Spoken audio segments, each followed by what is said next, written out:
Dreams made of chrome and fins, shaped by imagination and fueled by post-war optimism. The 1950s wasn't just an era, it was a revolution on wheels, where automotive designers pushed boundaries with every curve. These concept cars weren't built for production lines.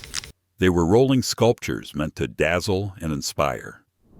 From space-age styling to impossible proportions, these 7 forgotten coupe concepts embodied America's wildest automotive fantasies, and then vanished almost without a trace. Number 7. 1956. Packard Predictor. The death of a legacy often produces its most beautiful creation. This was certainly true for the 1956 Packard Predictor, a last desperate gasp of brilliance from a dying brand. Packard, once America's most prestigious luxury manufacturer, was already circling the drain when they unveiled this stunning concept at the 1956 Chicago Auto Show. The Predictor wasn't just a car. It was Packard's final statement of what could have been. Its clean, elegant lines and distinctive reverse slant rear window made it look like it was moving at 100 miles per hour while standing still. The front end featured a massive, upright grille, flanked by quad headlights that would actually retract into the fenders when not in use. Technology so advanced, it wouldn't appear in production cars for decades.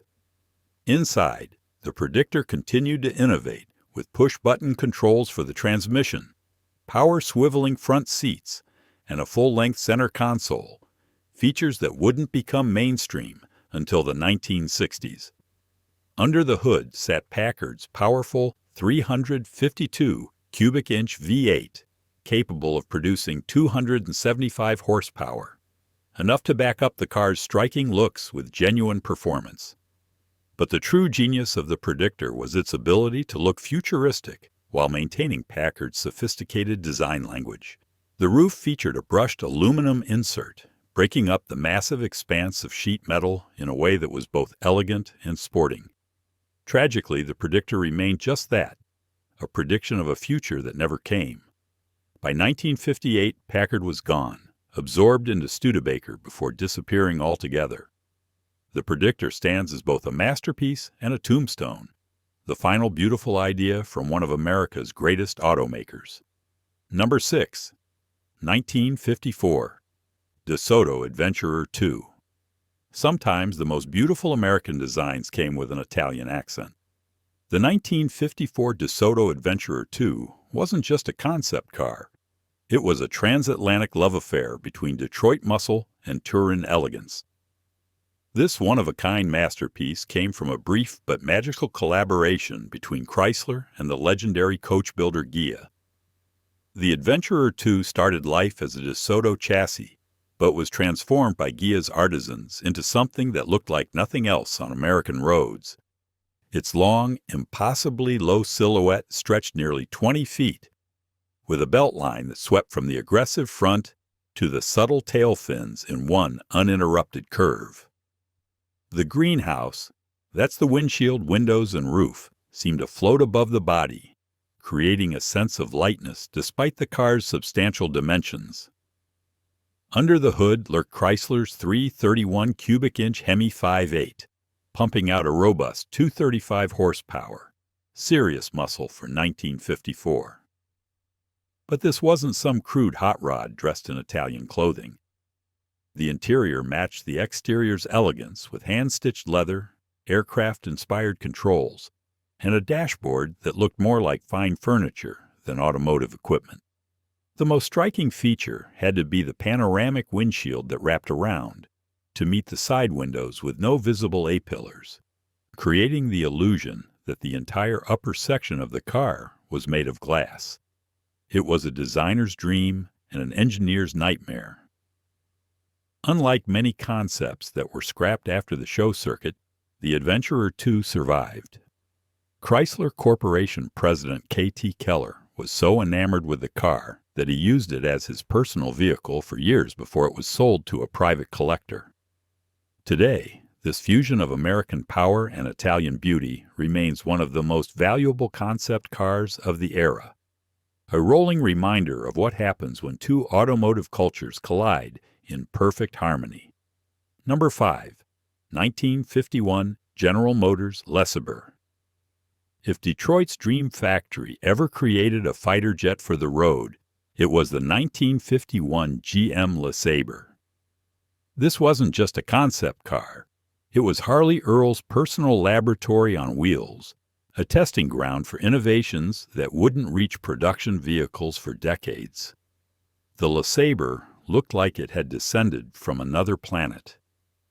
Its aircraft-inspired body featured a central oval grille that resembled a jet intake, flanked by Dagmar bumpers that looked like missiles. The wraparound windshield flowed into a cockpit complete with a center console that extended from dashboard to rear seats, unheard of in the early 50s. The rear was even more dramatic, with tail fins that weren't just styling elements, but direct references to the F-86 Sabre jet fighter, right down to the circular tail light nacelles that mimicked afterburners. Even the fuel filler was hidden behind an aircraft-style fuel door in the left tail fin. But the LeSabre's innovations weren't just skin deep. Under the hood sat a 215 cubic inch aluminum V8, revolutionary for its time, capable of running on both gasoline and methanol. This supercharged beast produced 335 horsepower, an almost unbelievable figure for 1951. The transmission was mounted at the rear axle for better weight distribution, a concept Corvette wouldn't adopt until 1997. Other technological marvels included a moisture sensor that would automatically raise the convertible top if it started raining, heated seats, and an electric jacking system that could lift any corner of the car at the push of a button. Perhaps most importantly, the LeSabre was actually driven, not just by GM executives, but by Harley Earl himself, who put over 45,000 miles on the concept over several years. This wasn't just a showpiece. It was a working laboratory that directly influenced GM design for the next decade. When you look at the tail fins that dominated American cars through the late 50s, the wraparound windshields that became industry standard, or even the hidden headlights that appeared on countless 60s muscle cars, you're seeing the LeSabre's DNA. It wasn't just beautiful, it was influential in ways few concept cars have ever been. Number 4. 1953 Buick Wildcat I. In an era of excess, the 1953 Buick Wildcat managed to be both extravagant and tasteful.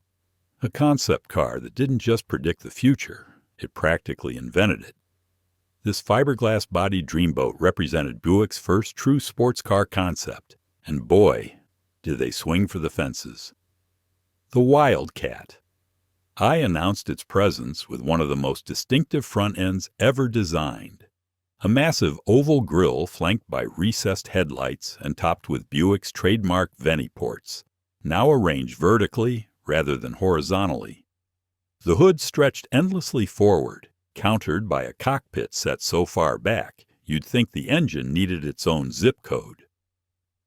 Speaking of engines, the Wildcat I packed Buick's new for 53 322 cubic inch nailhead 5.8, pumping out 188 horsepower, respectable muscle that gave the lightweight concept genuine performance potential. But it was the car's profile that truly took your breath away.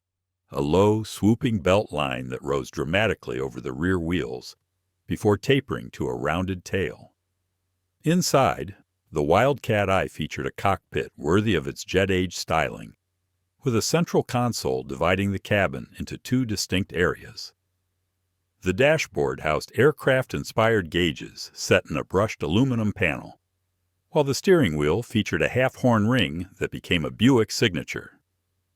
Perhaps most prophetically, the Wildcat I introduced the world to sweep-spear styling, that dramatic side character line that dipped down along the front fender before rising again at the rear wheel. This single design element would define Buick's look for the next decade.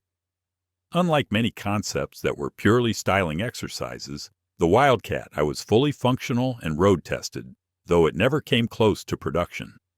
Instead, It served as Buick's design North Star, influencing everything from the later Skylark to the iconic 1963 Riviera. In a decade full of automotive excess, the Wildcat. I managed to be both dramatic and disciplined, a concept that expressed the optimism of the era without succumbing to its occasional silliness. It remains one of the most beautiful what-ifs in American automotive history. Number 3, 1955. Lincoln Indianapolis by Buono. Some concept cars whisper. The 1955 Lincoln Indianapolis screamed, and did so in bright orange.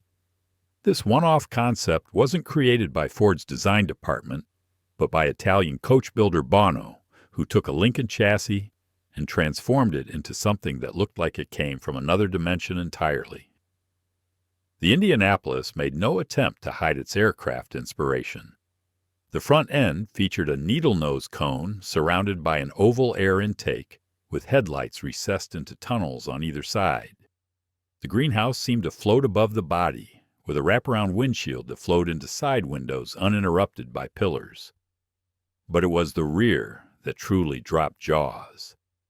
Massive fins stretched rearward, not from the fenders, as on most 50s cars, but from the roof itself, creating a canopy over the tapering rear deck.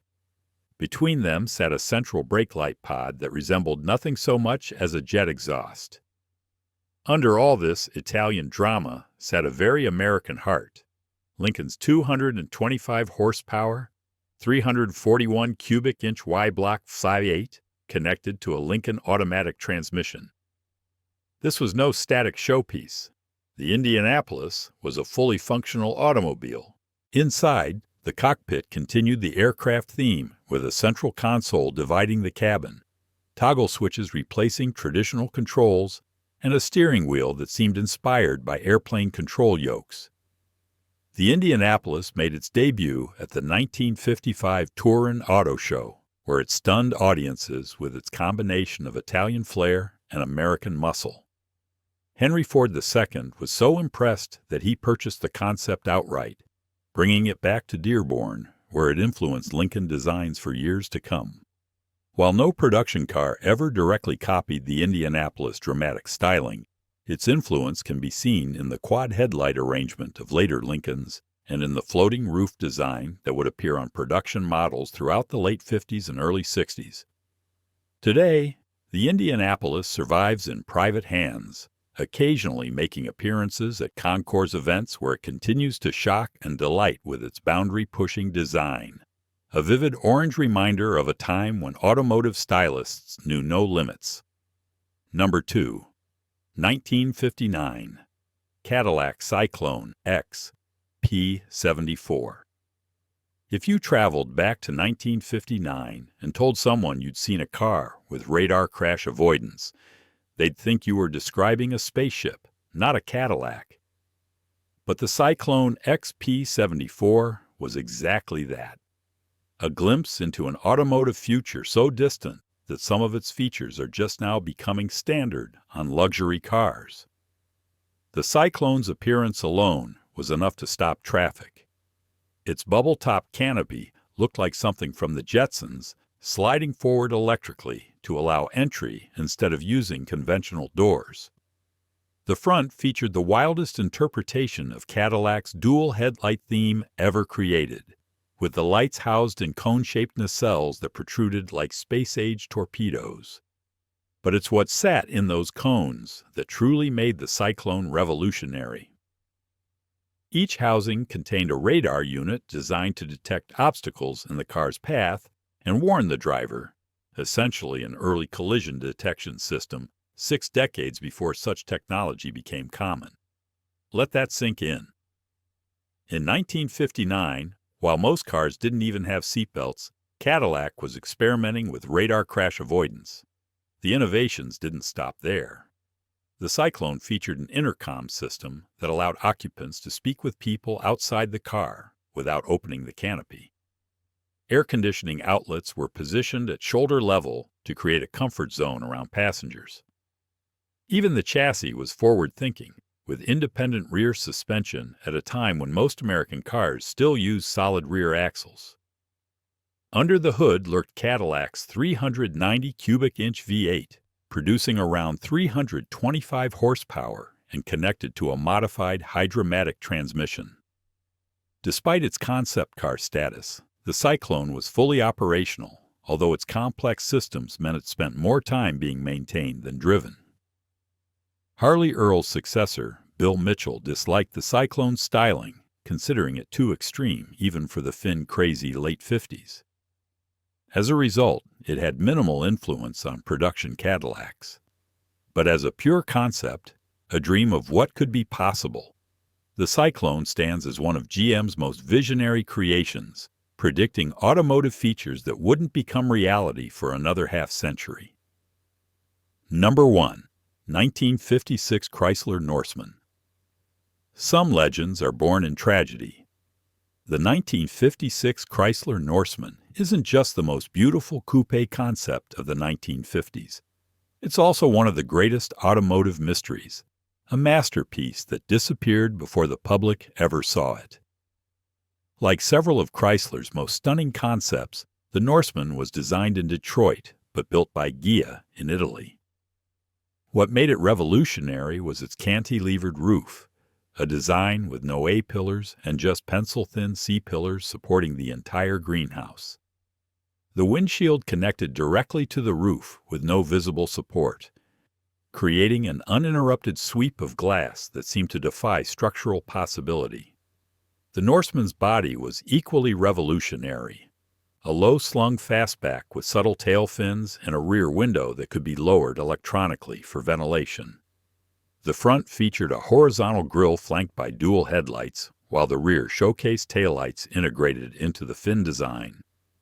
Power came from Chrysler's 331 cubic inch Hemi 5.8, producing 235 horsepower, connected to a PowerFlight automatic transmission.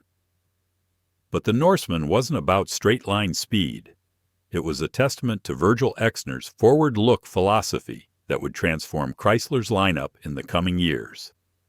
Then came the tragedy.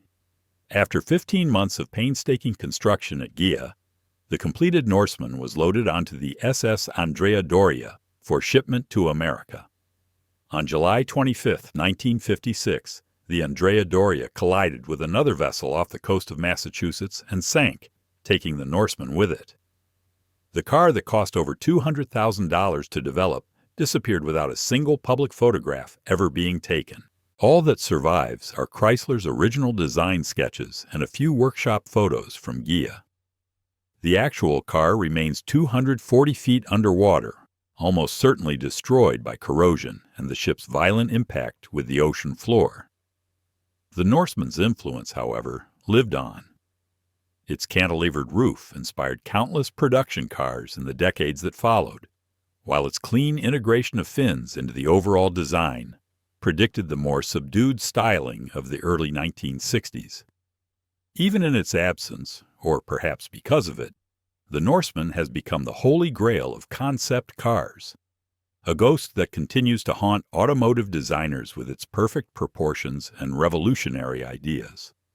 From Italian-American hybrids to radar-equipped bubble tops, the concept coupes of the 1950s weren't just cars. They were rolling crystal balls showing glimpses of automotive futures both realized and abandoned. These 7 beauties captured the unbridled optimism of their era, when no idea seemed too wild and no design too ambitious. Which one would you rescue from history's garage? Drop a comment below and let us know. And if you enjoyed this journey through chrome-plated dreams, hit that like button and subscribe for more classic car content. We've got plenty more automotive time capsules to open together. Until next time, keep those fins high and those dreams higher. The best concepts are the ones that never die.